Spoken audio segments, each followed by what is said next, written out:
Okay, that very sign which you guys saw on the start of the video,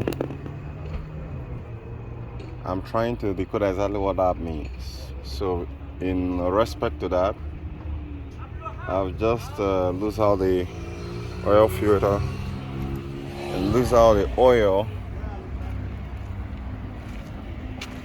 I really don't think it's about the quantity, because a lot of people are going to confuse it for quantity. This is the oil gotten out of the system. So let me stem my hands a little bit for the purpose of this video. It seems to be very light, lighter than normal. So my own thought on this is that okay, here it is. It is actually a quantity, matter of quantity.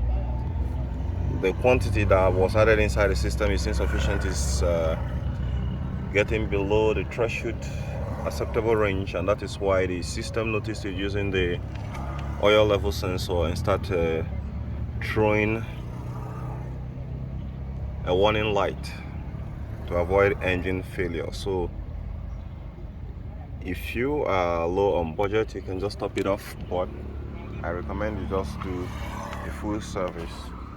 Replace the filter, replace the oil, and get it up to specs. For this very GLK 2000 and between 2.8 210 model, it takes about 7.4 quats. That's 7 liters.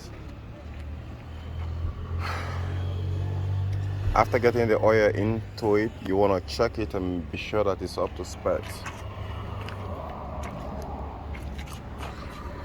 Clean out any excess. I want to check if suppose there is a lot of sludge building up here, because it's been quite a long time. Okay, there don't seem to be any sludge because this customer is really up with oil replacement. Aside the rattling noise I'm getting from the VVTi system that is here, don't seem to be any problem. However, the filter is not too really dirty compared to some others I've seen. So in that regard, I'm just gonna roll in another one here and I'm done. Snug the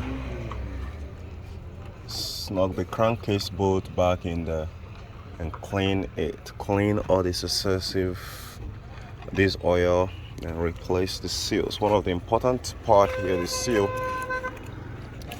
Replace the seal to avoid any oil leaks. Okay.